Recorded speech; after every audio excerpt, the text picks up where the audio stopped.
Spoilers! This is Sophie Aldred with The Legend of the Traveling TARDIS.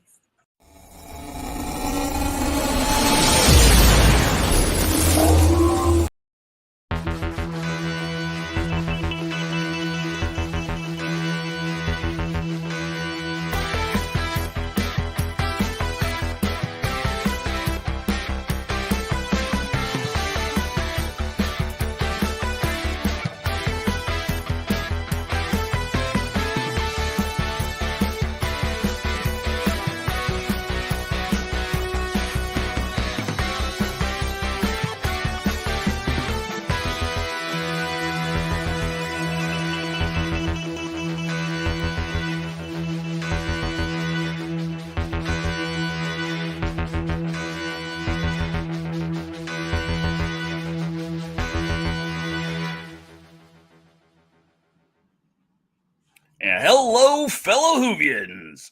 Welcome to the Legend of the Traveling TARDIS. I am your host, Paparazzo Dave Chapman. Welcome. We've got another great show for you today.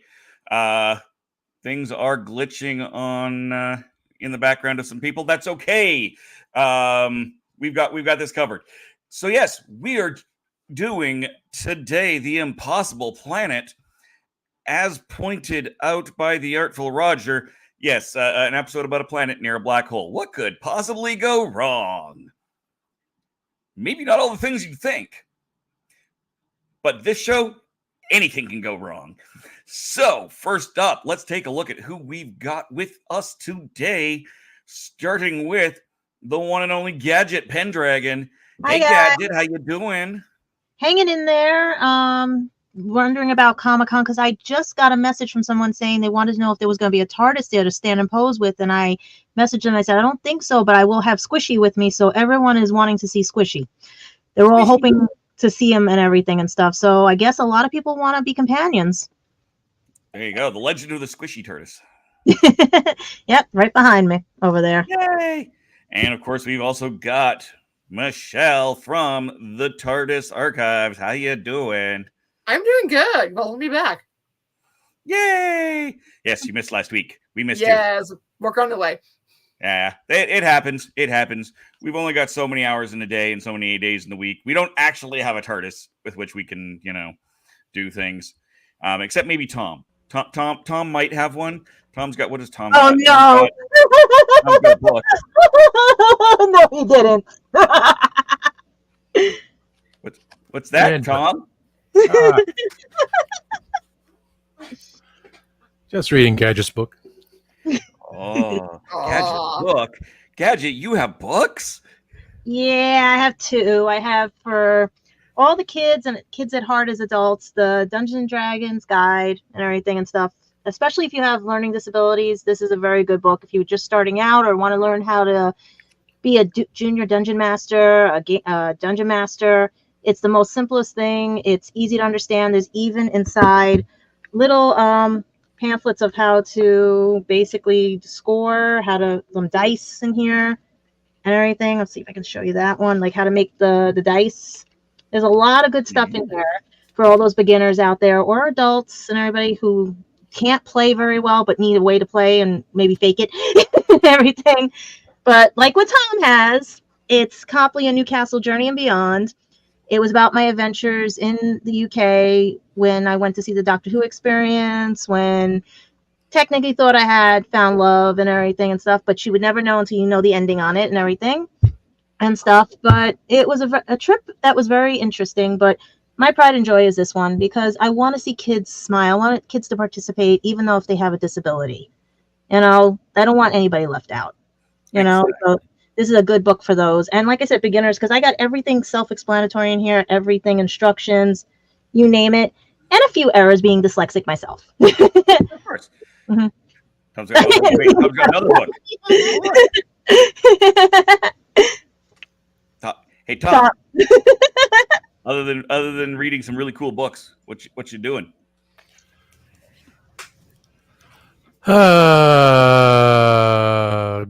Setting up for tomorrow's, because I'm not opening anything on tonight's show, but tomorrow I'm going to do a video on this live show on my box opening. Vegas has been canceled until Velvet Chains decides to kidnap me, the band, and bring me to Vegas. So just saying that out there to, if perchance one of them's watching, which I'm going to share this on Instagram and so I say, hey, boss, you want to kidnap me? Then that'd be great. Excellent. And of I don't know how you can just stay away for that, but the last but least, what's oh god. Oh god. Oh god. I can't do it. You can't do it. Can't do it. Oh gosh, what the hell is that? I wasn't expecting you to do it live, so I figured just bring that up. Thank you for showing my Asian side of me. Thank you very much. No problem. I just saw Tom and he was sitting with a book. And I was like, is he on the toilet now? I'm like, what are you doing here? Freaking nature. All righty. Well, welcome everybody. Thank you for joining us tonight. And we got some announcements to make. A few nice little announcements we're going. Some birthdays to go over, and we're going to be reviewing The Impossible Planet tonight. And I'm curious of what everybody's numbers were because I'm curious about mine. Don't forget this Friday, 1 o'clock Eastern Standard Time, will be Simon's sci-fi blog. He has a new episode coming out over here, and it's only exclusively here on the YouTube channel. So check it out, 1 p.m. Eastern Standard Time on Friday. And that's it. Excellent. So since I got you, here, and everyone's curious about your number, what's your number, Kristen? This was rather hard to do because Can I explain the rating on this? Because to me, it's not even fair. Sure, Okay. sure.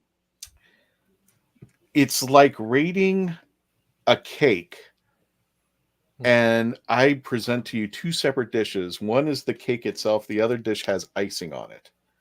And I say, here, rate my cake. And you're like, okay.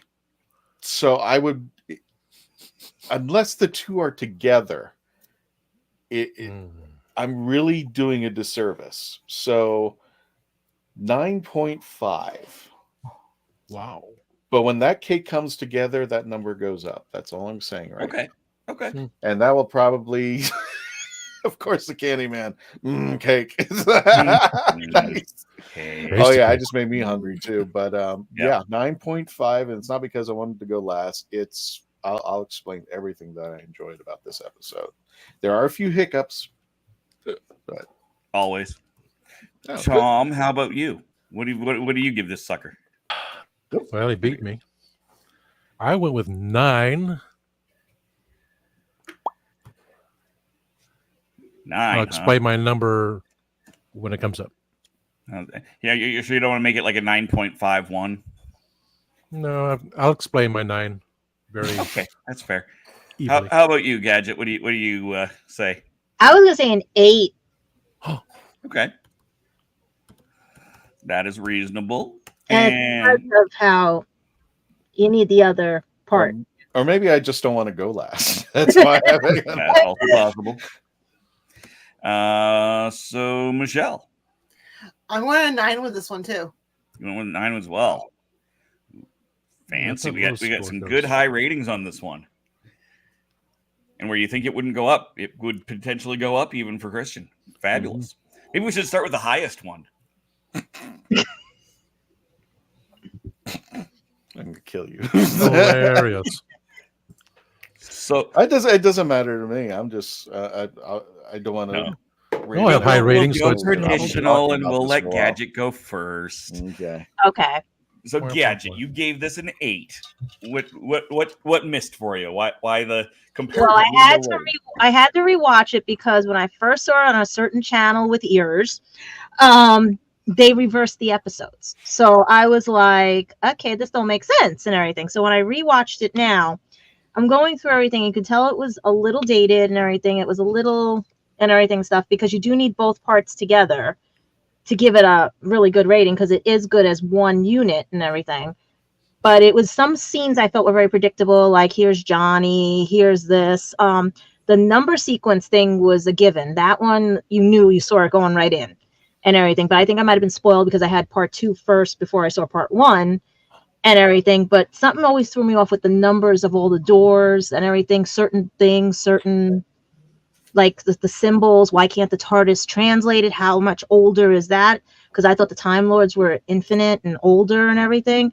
So is it telling us there's even a higher race of time, like more than the Time Lords that were controlling things? And to do what they did, because I don't want to give away part 2, you know what I mean? It's like, because how did they sustain the black hole, but yet did not sustain, like everything that got away from the planet was able to be absorbed into it and everything. But when you see part 2, then it explains the black hole and everything. It's hard to give a rating higher because you can't spoil part 2 and everything. But it just always felt predictable and a little sad though, because it's almost like you're hearing he's risen, but he's awake and everything. So I don't know how that would sit well with certain sects and certain ordains and everything and stuff, because to me it was almost like, is this being worshipped, or is it showing another side to something, or the reason why the things happened the way it did? Because you don't really know until you see part 2. So I was a little with that and everything. But the doctor to get a job, that was funny. And a mortgage. And a mortgage, yes. We're gonna have to get a mortgage. That's in the second part, though, isn't it? No, No, this is part. That Yeah. is the first one. I also have just been watching both, and I just kind of let it run because why wouldn't I? Oh Lord, Kristen, that's for you. Rating this episode like Rating this episode is like rating a Filipino super sweet. It's like lumpia without the sauce. Without the That's all lump. I'm saying. Yum yum. Lumpia without the lumps. Without the lumps. Without the sweet and sour sauce. No, this is going to be a rough episode. We hummed and hawed whether we would do this as a 2-part, 2 different episodes, 2 different ratings, or if we were going to lump them all together. Yeah. And ultimately, I think both episodes can be rated separately, although They can. It's like I said, the argument can be made for either an way. icing thing. You're just getting you're not getting the whole presence if the two of them aren't together. But I'm fine. So we've got Tom and Michelle both at a 9. I'm like, do I have a die? Oddly enough, I'm not. So notice this is not my usual background. I'm still in Edmonton. I was at the Edmonton Expo this past weekend. I was working with Megan Shipman of Spy Family, so I got the Spy Family card game autographed by everybody. So that was awesome. But as a result, I don't actually have any dice. I mean, I do, but they're over there. I don't have it immediately within reach as I normally do. So I think I'm just going to randomly decide the next person will be Tom. He really went to the toilet. And by Tom, I mean Michelle. Took his book with him. Unless he hid. He did hide. Yeah, well. Because And Tom- he wanted to hide. and No, Tom- put him back. Put him Tom back. Lears Put him again. back. Just for that. Put him back. You. Unbelievable. He's like, I'm not getting. What the I need a hell, drink. Tom? I don't want to get a mortgage. The rapture has started. Yeah. Play Blondie. Rapture. Okay. There, if you're going to read that, that's it. My rating of 9, that's Want to try that again? 666. You add the 6s together, equals 18. You add the 1 and 8 together, that equals 9. That's how I got 9. Math. Asian. Chop liver. Okay. So, Why, Tom? Why did you rate it a 9? because there's always something at 10. So I had to I love this, but we had to don't have those high standards with everything. Let's see. But still, only because, 6 plus 6 plus 6, 18 plus 1. That's it. That's 42. That's the answer to life and everything. So trapped on the space station without the TARDIS, with creatures that look to destroy, a crew member possessed by the devil. I can't remember anything they say. Are you reading the description? Are you reading This is my Wikipedia? summary What's that going I on? took from here. There's no Okay. description. Girl goes to Oz with crewmates dying, claustrophobia setting in. It's a true horror story. The Doctor and Rose settling in, pondering what's next with their lives, only to deal with people dying. Makes for a fun romp around to escape the mind control ood from killing them. The Seriously, ood Tom, you're are- not selling me on this. Well, that's why there's other people rating. The ood are odd looking, scary monsters that are redeemed in a future story. We know about that. Toby being the victim of the beast is quite terrifying. The space station falling towards the black hole is quite scary. The essentially 45 minutes of prologue exposition was not as boring as it is necessary. So 9. I'm playing the Beatles. 9. There's a true. That was a nice little horror story. It was different from the Cybermen with their kind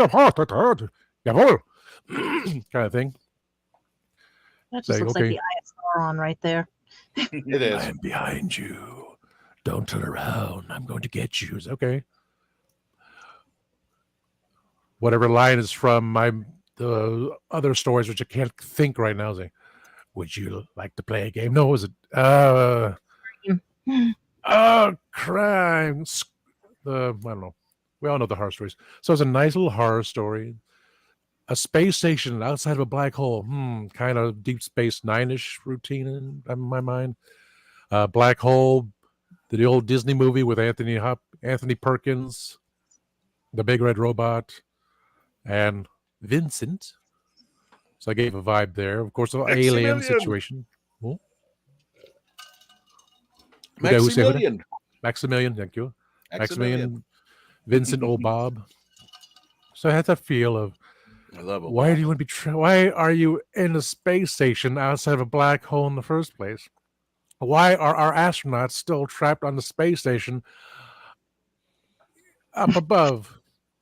Well, the one got through, but the other one is still up there. For God's sakes, what and how can that? Where's Earth? Where's I think it was in part 2. It said that. Where's their backup? Why aren't they being helped? And all of a sudden, as the Doctor and Rose come along, here comes the devil. Here comes the devil. Here comes the devil. I don't remember what song that was from either. It's like, well, the Ood are, Help. Thank you. Still choking from earlier, which was off screen. Very Ood. It was a nice little horror story. It wasn't a scary little thing. What's going to happen next? Oh, it's a 2-parter. To be continued. And you find out all these things happening, and unlike what happened to Gadget when she saw part 2. Thanks, Disney. Spoiling everything for her. Like you do everything else. The introduction of a new creature, the Ood, stuck there. What happens next? The Doctor without his TARDIS. What's going to happen? Something scary is coming. Oh, the voice is there. I'm going to get you. I'm going to possess Toby. And freaks out, and everyone's dying. Saying, okay, 45 minutes of exposition. So it was nice. Yeah. Endor 42 in one scene. Yes. Yeah. It was funny that the universe would be right there. I want a Planet of the Ood. I want Planet of the Apes, but with the Ood talking and the humans having the balls. Ooh. Well, they we do, but we don't carry them around from our mouth. Some politicians do, but that's about it. Hey now. Ah! I'm glad I made those copies. Oh my God. Oh, I had it on my notes to do it, and then 2 weeks later I did. And the show has hit a new low. Thank you. Everybody just read a book now. Everybody just read books. That was Because gripping. That's Yes, what we thank come you. down Thank to. you. Time to hold my balls. So before we go to Michelle's rating, what I think we're going to do is why don't we quickly go through the audience as we have it, Absolutely. see what some of those ratings are, and then we can do a quick commercial break, and we can come back to see what Michelle says. And if you haven't put up your ratings, go ahead and do so now. We're looking for those of you who may be first time watching this show. This is how we separate it: 10 being best, 1 being awful, and you get to pick the numbers in between. And God knows we've been doing this for so long that we just split up TARDISes like crazy. Tell us what you think and why. Go ahead and do that in the chats right now, and we'll be showing your ratings out there. We're going to start with Jim. I give it a 9.9 rating. It's got everything in it: the Doctor, the Devil, Rose, and the impossible planet circling a black hole. Anthony Perkins. You got the Artful Roger. Now I'm thinking of that movie. What was it? Was it the In-Law Meet the Fockers or whatever? And the kid says a hole. Oh. But he doesn't say it out loud. He's like, Cool. I'm glad the kids are watching on this. Anyway, The Artful Roger, 9.95, which is almost a 10. Seeing the ood in this episode was a nice touch. Touch. Don't touch. True. Reach out and touch someone. Yes. And The Nico ball. back. As long as it's essential. Yeah. As long as I'm at balls. Anyway, Nico back. I give it a 9 as well. Possessed ood and a mystery the doctor cannot figure out. That's true. That's absolutely true on that. Mm-hmm. So those are ratings. And make sure if you want to join in, do so. Do you want to take the question from Roger, or do you want to wait until Sure. Short version. So, question: how are we going to rate Fear Her, the 11th episode of series 2? BBC decided to redub Hugh Edwards for iPlayer. Probably, it is such a small thing that it's fine. The episode still exists as far as on everywhere else, basically. Mm-hmm. So what we will probably do is do it as normal. If it's still off of iPlayer, well, then Candyman won't join us, or Candyman will watch it on a DVD, whatever he does or doesn't do. We'll see. Honestly, we probably won't. It probably won't even come up. If it does, it does, but it probably won't unless it's from the audience, because it's really not that big of a factor to the story. So yeah, that's the short answer. Is when we get to it, probably won't worry about it too hard. But with that question out of the way and some ratings in, if you have not given your ratings, please put those in the comments while we go to a commercial break, pay some bills. So please sit back, relax, and stay here, become part of the legend. Question before we do that, Dave, we had some issues with the video earlier. Is that working now? Or as far as I know. Okay. Well, when we return.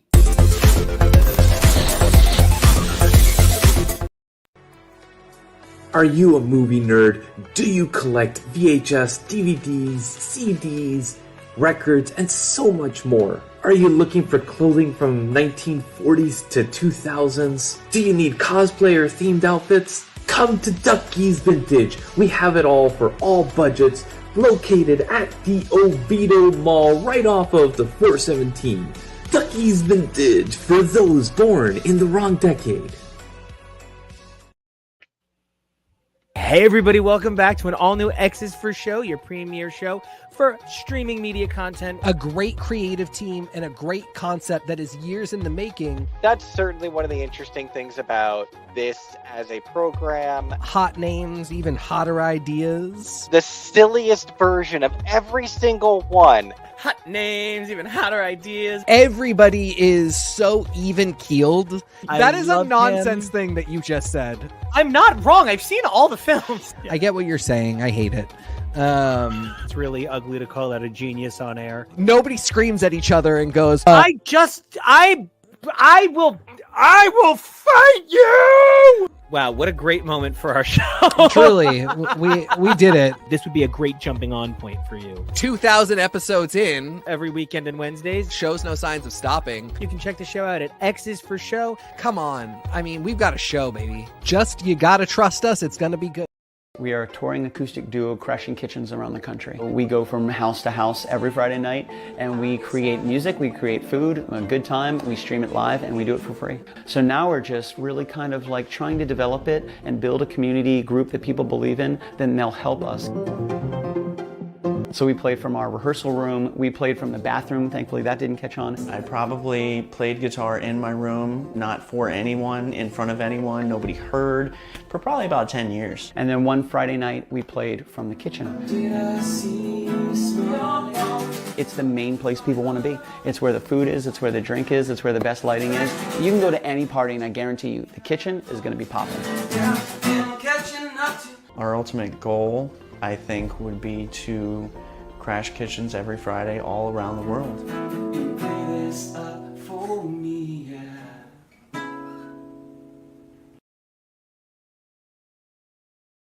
I'm Eric Roberts, and this is a legend of the Traveling TARDIS. You felt that, didn't you? I did too! That time of year again. Spooky season is upon us. Oh, I love this season. Ghost stories, pumpkin picking, apple bobbing, trick-or-treating. Hopefully we don't deal with any ravages this year. Right, first things first. Let's get you decorated, old girl. Brilliant as ever. I'm the Doctor, and you are watching The Legend of the Traveling TARDIS. Happy spooky season.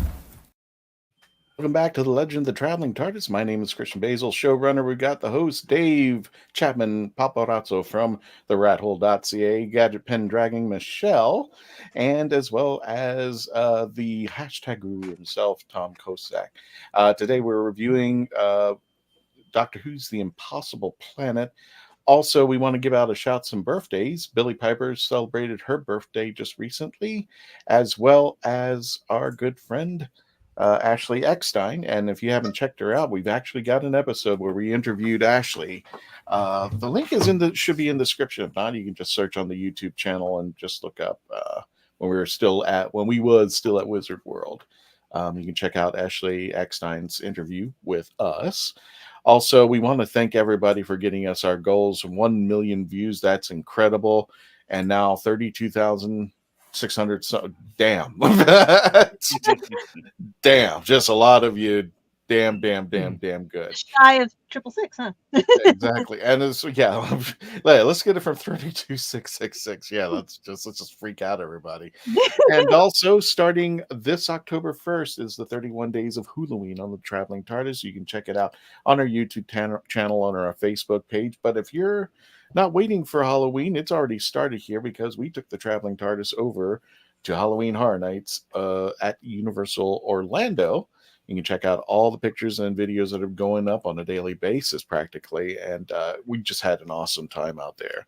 But again, the Legend of the Traveling TARDIS from October 1st to the 31st, we will be converting our little social media platforms into very scary pictures that we've got out there and videos just for fun for those who celebrate. Mark, I think you told us in the last time, but Mark, I want you to do me a favor. Between 1 and 10, tell us how popular Halloween is in the UK, and anybody and any of our friends who may be out there, please, on a scale of 1 to 10, what you think is the popularity of Halloween in the UK and out there. But yeah, I really had a good time, and hopefully we'll be taking the TARDIS into other locations, and hopefully Dalek Hal will be joining us. So there you go, Dave. Woo! Just as an extra, I've got something going on all October as well. Go ahead. If you remember back a couple months ago, when I came back from a convention, I brought a bunch of advent calendars back. Adventure calendars, including a Halloween one.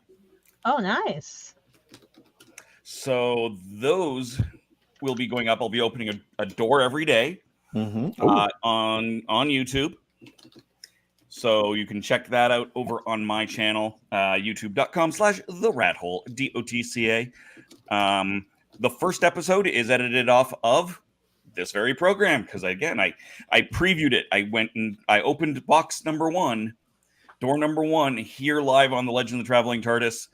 And the rest I will have done not at The Legend of the Traveling TARDIS. I will definitely, and I'll probably bring them into the show the couple of days that land on the Tuesday. Mm-hmm. I think I might, at least certainly the first one, I might just have to bring those over. Let y'all see a little bit, and that little taste. And I may or may not have more such content happening in, the regular adventure calendar season. But you have to stay tuned to find out. Exactly. So, what else do we have? Any other? Oh, we got a 6.5. Oh, for Halloween. Well, yeah, that's where Mark UK says it's getting there. I wouldn't want to see it at 10. Definitely want to see it at 10 out there. We'll see. Halloween is the thing now in the Philippine Islands these days. There we go. That's cool. I need it. Well, I don't know if I want to go home for my ancestral home for the Philippines. Yeah. Just to go for Halloween. But it sounds cool. I tell you what, Roger, give us some pictures on that. I want to see. That'd be fun. That'd be fun. So Michelle, You also gave like the disappearing Tom. You also gave it a 9. Yes, I did. And also, one last shameless plug. On next Monday, my book Haunted Fredericksburg comes out. If you want to get more ghost stories, there you go. I charge people for this nonsense. Hey, you invited me on this thing, baby. That's true. Yeah. Mm-hmm. Okay, Plug so away. yes, 9. I think Doctor Who does horror very well throughout his classic and modern era. That's something I think that it should do more of. I like the idea that we're on a spaceship or station, that the TARDIS has disappeared. I always love it when the TARDIS disappears and goes AWOL, and how the Doctor's going to figure out how to get out of that situation without his baby. So I love the mystery of the spaceship. I love the archaeology aspect of it, that this is a lost civilization that they are trying to figure out. I think that's an underutilized plot point in sci-fi. The Ood were creepy, but sweet at the same time. There's very sympathetic but creepy at the same point. And I always enjoy when Doctor Who gets back to his roots and has a good two-parter. I think it does the best when it's in a two-parter, because it allows the story to grow and breathe in New Who, which is something that they struggle with pacing. They rush the finale too quickly sometimes in New Who. So I prefer it when it goes back to those classic roots to be a multi-part episode.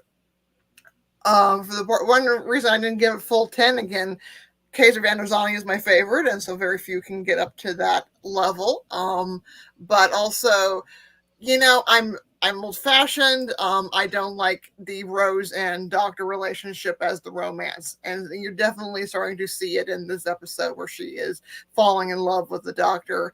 I'm old school. I believe in no hanky-panky in the TARDIS, so any of that I will always have to knock it down. Another thing I love, you really start seeing the composer. Oh, what's his name? Oh, on top of my head, you really start to see his work becoming the bombastic, the elegant that we associate with New Who. He's really starting Murray Gold. Yes, Murray Gold. Jesus. Yeah. He's really starting to get the gravitas and the breadth that we are familiar with him in the New Who era, especially up into the Andy Capaldi's run. The soundtrack really elevates the episode. So again, it's a really fun episode. I enjoy the horror aspect of it, especially as we're getting into spooky season. So yeah, it was an all around really good episode. Perfect.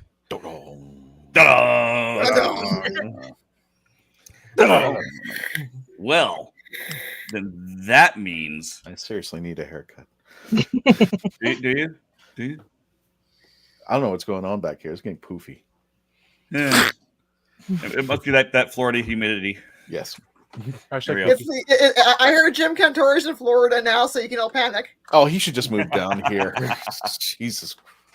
Yeah, it's everybody wants to just like put up a brick wall. Getting the hurricane.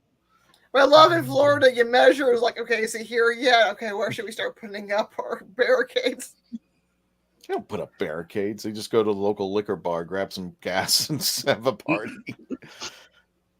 You see, there's a meme out there, or I should say a GIF or GIF or whatever you call it up there. There's a guy that's topless out there in the middle of the road with an American flag. That's Florida, man. That's our. I love the people who are now starting to like troll behind. My favorite was the one when they had the hurricane in New Orleans and they're pretending that the wind was really strong, and the guy comes behind him and he starts doing cartwheels. Mm-hmm. Oh, when the news kind of bends things out there. What was it? I remember there was a woman in a canoe. I forgot it, and you can actually find this on YouTube. A woman in a canoe who was just rowing out over there, and next thing you know, the cameraman didn't think about it, but there's two guys walking. Yeah, The last hurricane in New Orleans is when I think the Weather Channel jumped the shark, because the people of New Orleans was trolling the heck out of them. I mean, one time one of the guys is pretending that he's being blown over by a wind, and you next see this dude walking by all slow, stuck in a hurricane. Yeah, I saw that. That was hilarious. What was the episode we did during the hurricane? Remember that one, Christian? There was one. I have no idea. Yeah, That was in you last were year? on, Christian, and I joined you. Isn't there always a hurricane? Yeah. And I was like checking in at the same time because I couldn't get the camera to work. Otherwise known as there's always a hurricane in Florida. Yeah. But this one was weird. I was looking like, is it following? What's it following? Because that would have been funny on live if the wind started blowing and we see the It's drunk. The damn thing's drunk. What tornadoes here in Canada? Yep. Well, at least in Alberta. How bad are they? Are they kind of usually not that bad, but I think 3 of the 5 biggest tornadoes in Canadian history have all been in Alberta. Oh wow! Roger, are you offering? The last one, which was something like a 4.5, so big, thankfully hit down out in the prairies, not near a town, and didn't suck up anything of human. Anything of worth, anything of value. Well, I mean, a cow has value, Yeah, We have good steak here. True. Yeah. Like, so it's outrunning her. Megan Tippins from Texas. She was raving about our steak. We have good steak. That's worth something. You don't want to blow that away. You can never underestimate a good steak. Exactly. But that being said, yeah, they are not usually that bad, but they certainly can be, because there's not that much around here. Like, there's nothing to stop it. There's nothing weather-wise, right? We got the mountains off to one side and then flat for half a continent. Oh, so yeah, it just says come on in. Yeah. But that being said, we were getting back to the hippie here, and you're 9.5 rate. Okay. This man loves. There, we'll do that because now that he's gone, we can't have that. No. You two will say no to us, and we will not do that. I didn't put it all the way up, you fool. I could be doing this all day. All right. Bird to go back You for can us. tell your number. We need a real flying bird to go back. Hearing some of the challenges about the comments out here were really hard. Yeah, I put it 99.99999, and I think, I don't want to say it in this regard, but I think it's the only fair way of saying it. I think this is one of the perfect episodes ever.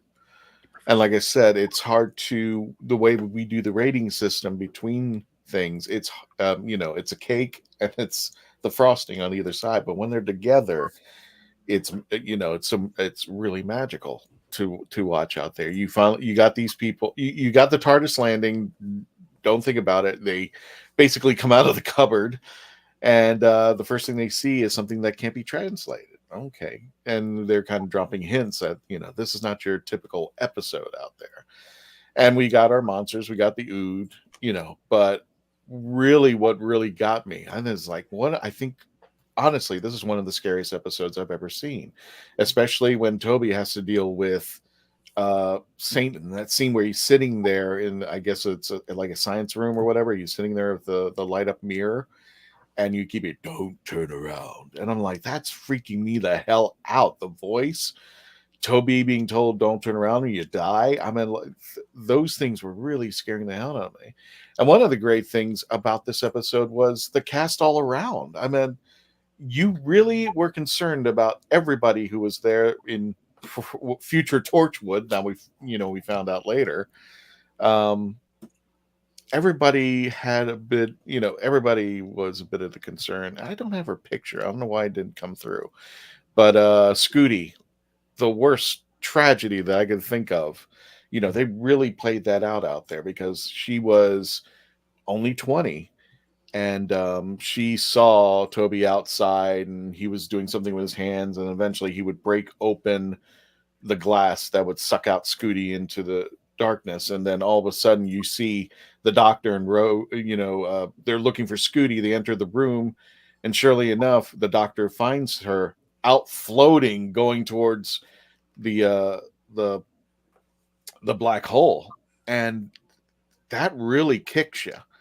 That kind of brings, I wouldn't say reality, but it hits home to something like, the world of the Doctor is really dangerous. And, Scooty was only 20. What, Rose was 18? Is 18 or something like that?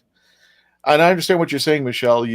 We don't like the romance thing that much. I do think it plays off because the Doctor cannot fall in love. The Doctor can get really close, but he can't end up with somebody. And I think that was very important, that Rose was trying to reach out, but the Doctor was like, whatever, we got to get a mortgage. And then he, at the end of that, it's kind of like, okay, well, maybe not at the very end. And when we came to the entrance of the whole episode, we were already hitting the ground running when the Ooter coming up. We have to eat. We have to eat. Oh, we have to feed. We have to feed. We have to feed. And then all of a sudden the credits come on. We go, we have to feed you. So there were some really just like moments where it would, it kind of slowed down at times, but it wasn't bad enough to where, you've seen like current Doctor Who stuff. And when they get to the slow points, especially when it came to Chris Chibnall's era, they kind of pushed it into the drama, where this one still held my attention.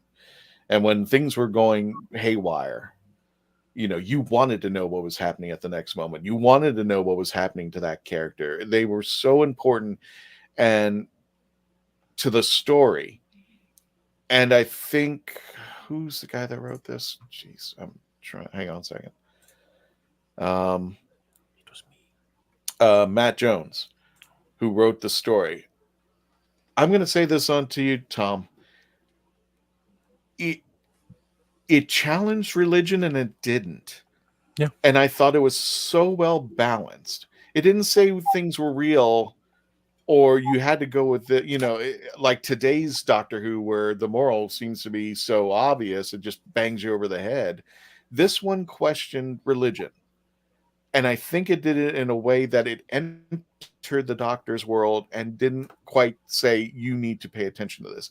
It kind of, especially now that the devil, the Doctor's seen on this particular planet, the devil, and how he manages and handles it. And plus, he can't understand it. This is something beyond him. This is something that is outside of his time. The writing they couldn't translate. So I think maybe RTD, if I'm not mistaken, Dave, RTD's kind of going back to this with the gods and all that. Yeah, to a certain extent. I think there's a good chance that, the Beast may show back up or reconnect to the story. Whether that's intentional or not, who knows? Well, I'm legitimately surprised that the Beast was not mentioned as part of the Pantheon, but also not, because it is a little different. So I'm excited for the next season to see where they do go with that, and if they reference this. Of course, there was a lot of references to this episode and the next episodes with the Beast and Sutek, because it is, of course, the same voice actor. Oh, I did not know that. Yeah. So this is the original Sutek, the new Sutek, and the Beast. It's all the same person. And when you listen to Sutek talk, you can hear it. Once you realize it's the same person, you can't unhear it, because he has a very good but very distinctive voice. It's like you can't not know it's schizophrenic Angel Jones. Well, to me, I loved it that it was kept oblivious. Mm-hmm. We still don't really know everything, and that's what I love about sci-fi, where it challenges your psyche, it challenges your thinking process, but I'm not going to tell you how to think. I just want to open the doors to show you what I'm thinking, and I'm going to wrap it around in a great story. And both Satan's Pit and the Impossible Planet really did that. It had great characterization. It scared the bejeebies out of me at times. The death of Scooty and then seeing her body floating out in mid, those things really were incredible. I mean, like, this is an episode I'll watch all the time when they say, what's in your top 10. I think these two will always be sitting somewhere in the top 10 of my favorite Doctor Who episodes of all time for right now, just because it was just so brilliantly done. And that's my opinion on that. Yeah. And it occurs to me that Mama Sunday did actually, when Sutek was coming out nice into the real world, said the Beast. Like, she thought it was the Beast. So there was at least a reference to him before it was revealed as Sutek. Spoilers. But yes, if you want some good tasting lamb, Australia is some of the best I've heard. Yeah, no, you guys are making me hungry. It's almost dinner lamb time. Only tastes good if you eat an apple. Pineapple. It's a big, funny joke giant. lied. 6.66 would have been a great episode. Yep. It's true. That's what you do. Do ratings between 1 and 5, and 6.66 would have worked out there. There you go. That's next week's episode. Roger says the Doctor has 2 hearts to fall in love with someone or more. That's the thing. I think he is the eternal space god. He cannot, or in one particular case, she cannot settle down. It's just not there, because the Doctor walks in infinity, lives forever, ever-changing faces, and no mortal person, for a better term, can ride with that. Mm-hmm. Maybe the closest, I think, was Sarah Jane and Romana, but that's What about River? Well, it's Rivers' wife. Yeah. But even then, their times were not like, she was at the Storm Cage doing her time. And the only time that he really had it was one night in Beryllium. Yeah, and he's basically a widower now because she's gone. But he still leaves. One night, 24 years. Yeah. Yeah, but still, he had to deal with the loss of maybe a second family. Yeah. And we're still looking for his daughter. So, for me, Uter. Mm-hmm. I think I'm going to give it an 8.5, which is where my brain went. I started kind of at an 8.5, and I was leaning maybe it is worth a 9. But I think what I've settled on, and it's similar to you, Christian, in that I'm giving it an 8.5. I'll give Satan's Pit an 8.5, and combined I would give them a 9. Okay. Because it is definitely better as a whole, but both parts are still really good. Yeah. I love the Ood. This was fun. There's so much depth to within that concept of the Ood. Also from the Edmonton Expo, my friend Barbie picked up her Series 6 can cosplay cards with her Ood costume. So good. These are oddly enough, for all of the cosplay. Come on, focus. Pivot. There we go. All of the fun cosplay photography I've done over the years, I've never had any of my photos used for these cards, which kind of surprises and disappoints me. There weren't to Series 6 of these, but yeah. So she was just to add the extra fun of the Ood to my weekend. But yeah, just the concept of the Ood as cattle, as there's definitely a house elf reference in there, a slave race. Well, there's so many facets of morality with that as a race and as a concept that I think it was really kind of neat. I did love the IKEA cheap shot. About this is like it's like a flat packed gel. Yeah, I do remember. But that. easier. I'm honestly kind of half surprised that he didn't make a shot about the indecipherable language being the instructions to put everything together, because that would have made sense just as a gag. The characters are all, again, there's nothing shocking or surprising. You kind of know where this is going to go almost immediately. oh, they're on a space station, something's going wrong. All right, like there's nothing groundbreaking in the plot of this. But that's also, there's a reason why it's such a common plot, because it can be done very, very well, and they did do it very, very well. All the characters had their very distinct personalities, although somewhat stereotypical. But again, there's a reason for that. The sets, they did a wonderful job with making it feel like it's a big space with it being small spaces, which you don't get a lot of. That is that is both a feature and a bug of the budget at the time. But they did a really good job making that. Rose was real brave when they were going away in the rocket away from the planet. She had the rocket ship turned back towards the black hole, unfastened the seatbelt of Toby's seat and belt, and blew out. Well, that's spoilers for next week, folks. Thanks, Jim. How's it end? How's it end? How's it end? Get that off there. Sorry, finish that. Might as well finish that spoiler. Yeah, exactly. There we go. Thanks, Jim. Well, one of the things I appreciated there, Dave, was that the cliffhanger, I think, is one of the best cliffhangers. You've seen cliffhangers from Doctor Who, but this one really upped the ante because everybody was all dispersed everywhere in the ship. Yeah, everybody was dealing like there was one sect who had to deal with the Yudes trying to kill them. They had one sect of I can't think of her name, but the Doctor and the scientist where the thing is opening, and you had. I mean, there were just so many things going on, and the captain is in his ship of a planet that's now losing gravity. I mean, it's just like it was like, okay, how much more crap can we throw on these people to survive? You know, but that I think was a good cliffhanger because I don't want to go too much into it when we go into the Satan's Pit whenever we review it. But it was wrapped up nicely. Yes, it was, in my opinion, on that. And that's kind of why I was saying it works well as both a 1-part and a 2-part.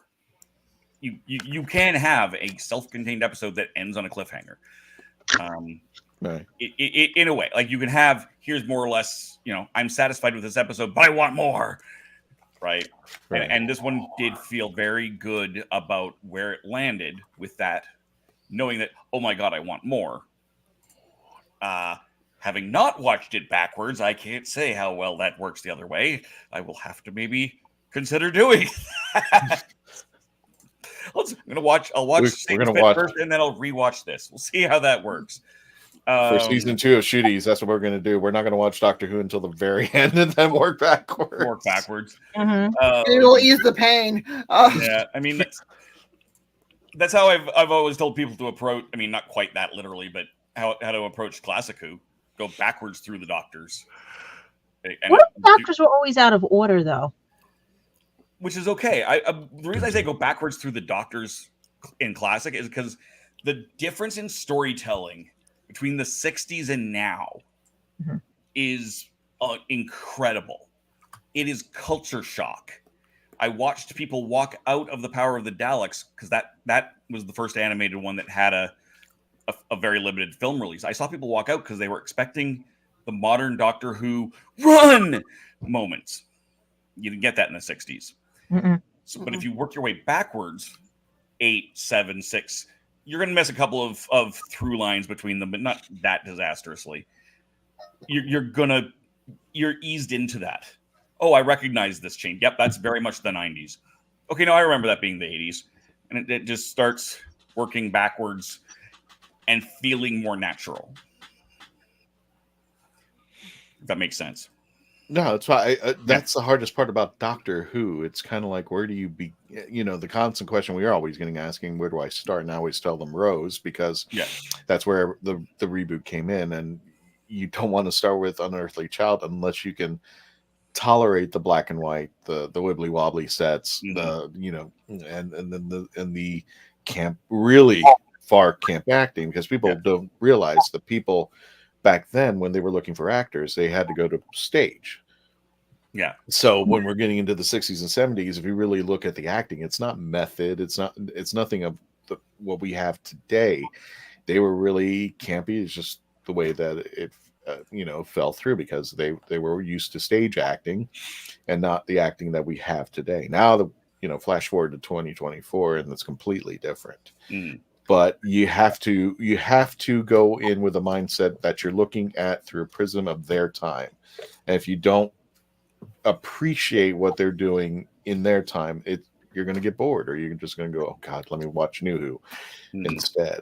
And it's a rough journey. I mean, like, I was a kid. Sometimes Doctor Who put me to sleep, because I was a kid. But yeah.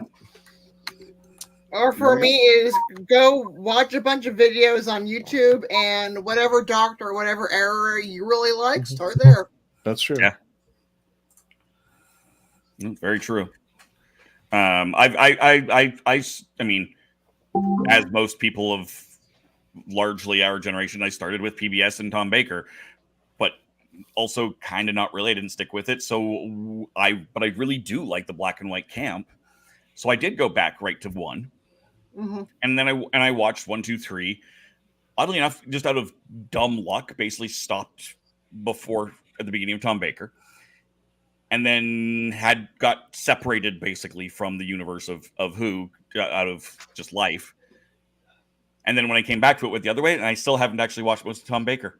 Tom Baker is the biggest gap in my Who knowledge, weirdly enough. I was getting ready to start working on that, and then we started doing with the ClassicNu WHO stuff. So I'm like, oh, okay, well, I'll watch that instead, and I can work, because I watch it when I'm also reviewing those particular books. So when I get around to it, it's like, oh, well, okay, I guess I'll be writing about 9 now.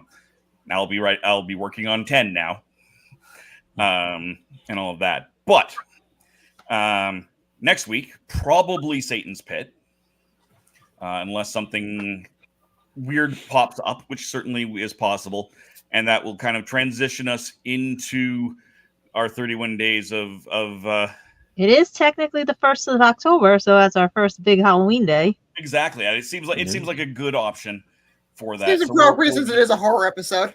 Yeah, exactly. So we'll have our Halloween, 31 days of Halloween, coming as of October 1st. I've got some fun stuff on my channel as well coming in October. Like I said, beyond just those dice openings. But why don't we wrap things up a little bit? We'll end on Christian and then me, because whatever we have going on for the show. But we'll start with Rev. Tom, what have you got going on? Where can we find you? What's the thing? You can always find me on youtube.com/@ReverendAmagon, or just look up Tasty Cake, where I'm always doing raves, rants, reviews, this and that. Live show tomorrow at get the chalkboard out because I can't remember the date. Time 3 p.m. Let's see, 3 p.m. Eastern Daylight Standard Time, Universal Time, on YouTube, where I'll be opening a bunch of boxes and revealing so much you want to see. And Michelle, where can we find you? You can find me on Facebook at Michelle L. Hamilton Author, and also the TARDIS Archives. Yay! Gadget, what about you? YouTube, Instagram, allgadgetpendragon.com, as you see there. I was able, but it's going to be on my birthday, because they said Halloween would be a madhouse. But I did get the Nightmare Before Christmas trail walk at the New York Botanical Gardens. So I'm hoping to bring Squishy, because they gave a whole list of things they don't even want professional cameras there. So it's like, just bring your cell phone and they're trying to say, and everything and stuff. So I have that coming up. I have New York Comic Con coming up. We're going like this, fingers crossed and everything, because people are asking for the TARDIS and everything, because they're upset that there's no Doctor Who at these conventions lately and stuff here. So at least we have Squishy coming, I just wish they would do my job and tell the Satan's Pit that I work for. I need a break too, and everything. I mean, if you tell you where I work, he'll be like, yeah, this relates very well. and everything. But I'm also trying to see if I can get to the Bronx Zoo for the lights. But they thought Christmas comes before Halloween, so I'm like hesitant on that one and everything. Yeah. Yeah. Excellent. Christian, do we have anything interesting coming up? Yeah, just a reminder, the 31 Days of Halloween, as Dave said, is going to start October 1st, and just check out The Legend of the Traveling TARDIS. Don't forget to subscribe to both the YouTube channel and the Facebook page, because some things are going to be in and out between the two of them. And right now, if you are in a fix for your Halloween, there are pictures and videos up there for both on the Facebook and the YouTube channel. Don't forget, this Friday, 1 p.m. Eastern Standard Time, Simon Fisher-Becker, our favorite blue man, is going to be doing his Simon Says sci-fi vlog. And it's prepped and ready. I just put it up in there. It's going to be a cool episode out there. But he's going to be talking about how the world is turning, literally turning, like a continental shift and continental shelf. So definitely. Again, if you haven't checked it out and want to celebrate her birthday, Ashley Eckstein, we have a special episode just for you where we interviewed her while we were still at Wizard World for that time. And again, don't forget to subscribe here. Gadget and Mark do a great job running our website, thelegendofthetravelingtardis.com. Don't forget to go over there, check out what's going on, all the pictures and everything that we have accumulated over time. Excellent. And of course, for me, you can always find me at TheRatHole.com. I've been doing much more video stuff just out of dumb luck over on YouTube.com/TheRatHole DOTCA. In fact, I will be back later tonight on that channel doing The Call of Cthulhu. Oh, this is a Choose Cthulhu solo adventure game book that is similar but legally distinct from a rather litigious book series that you may all know. But I'm doing that, and then of course, next week they actually have the next 4 books, 7 through 10, going on to Kickstarter. These from Steve Jackson Games. Wow, they look good. It's gonna be a lot of fun. So that's why I'm doing that tonight in just under 2 hours. I also wanted to quickly throw up that very cool picture that I snagged at the Edmonton Expo. It's a Christmas wreath with a TARDIS. You can see nice. Amy and 11 down on the right and 10 on the left. She got some amazing work, but Doctor Who stuff is almost impossible to find nowadays because you can't get the figures easily or affordably. For her to do stuff like that. She's got many other things, and I misplaced her card, unfortunately. Yeah, if you next up for me, I will be at. Did I put it into this chat? No, I did not. I'm in the process of setting things up to go to Game-A-Lot here in Edmonton, coming up. I think it's the 4th to the 6th. I think is correct. I'll be doing some streaming and some games there. So please, like I said, subscribe to my channel and hit the bell if you want to make sure you know when all of that's going to happen. Unlike some of the previous events, this one's gonna be a little bit tighter schedule than a lot of them. But I definitely have some fun stuff. There you go, Artful Roger. Yeah, like I said, I'll be coming in, showing this off in an hour and just under 45 minutes. I actually think they should have an episode where the Doctor takes on Cthulhu. Oh, that would be a really cool episode. How they would explain. I still want him to run into Krampus, which happened, I think, in the movie. Good for that. That'd be a great Christmas episode. He's always with Santa. I mean, we need, Yep.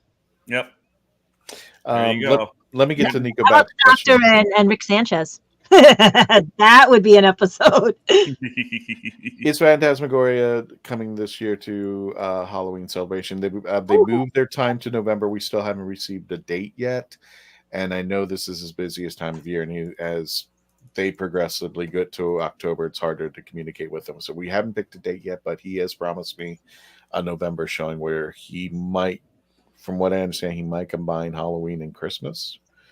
But we're still waiting for their response, Nico. But he has promised me that they will be doing a November run. And Jim says, I haven't seen I haven't seen, I believe, the 8th Doctor. He didn't stick around very long. Yeah, one episode. It's kind of a question. Doesn't end up in conventions. I'm curious who has the longer whose lineage has the longer episode. Is it the 8th Doctor or War Doctor? He didn't stick around very long. The classic Doctors go from 1 through 7, then the modern Doctor goes from 9 to 13. Well, if you really want to do a deep dive, Big Finish has got tons of his stuff. Yes, that would be the best place to go, and his stories are just phenomenal. Especially now that he's leading up. I won't go into it too much with spoilers because we already know, but the lead up to the Time War and how things play out there. So that is the best place to go. All righty. Well, thank you all for joining us. See you next week. I'm not going to say what we're doing. I have no idea yet. It may be the same bit review. I know one of you was saying Love and Monsters. We're going to push that a little bit, possibly after October. Definitely in November, we'll try to do this. Love and Monsters. I mean, Fear Her. So, is it Fear or Love and Monsters? I think it's Love and Monsters. Is it? I They're am both- 99% sure. No, Love and Monsters was. Yeah, it's Love and Monsters after Okay. The Impossible Planet. I like Love and Fear Her Monsters more than coming Love in Fear the- Her. Yeah. Oh, wait a minute. What's this? Oh! Hi, Astrid. Astrid. Astrid's Say hi to Rose. Hi, Rose. Hi, Rose. So yes, there we go. So that is what I have to go do is go take this little potato dog out for a walk. Got it. At least you're not in Ohio. That's a good thing. You got it. Oh, All right. Well, Dave, tell Tony what he needs to do. Thanks for watching, everybody. Don't forget to like, share, subscribe. This takes way too damn long. It really does. Comment if you haven't, if you're just joining us, or if you're seeing this after the debut, and don't forget to subscribe. Thank you all, 32,600 of you crazy. Thank you for just thinking for a brief moment that hitting the subscribe button was a good idea at the time. So thank you, and and don't you forget decided to stick around. It gets Exactly. wackier and wackier. So sorry. Dave, tell Tony, and I'll go ahead and then tell good night. All right. Well, like, as he said, come back next week, become part of the legend. Take us out, Tony. All right. Don't forget to say good night, Rose. Rose. Hey, Rose. Poor dear.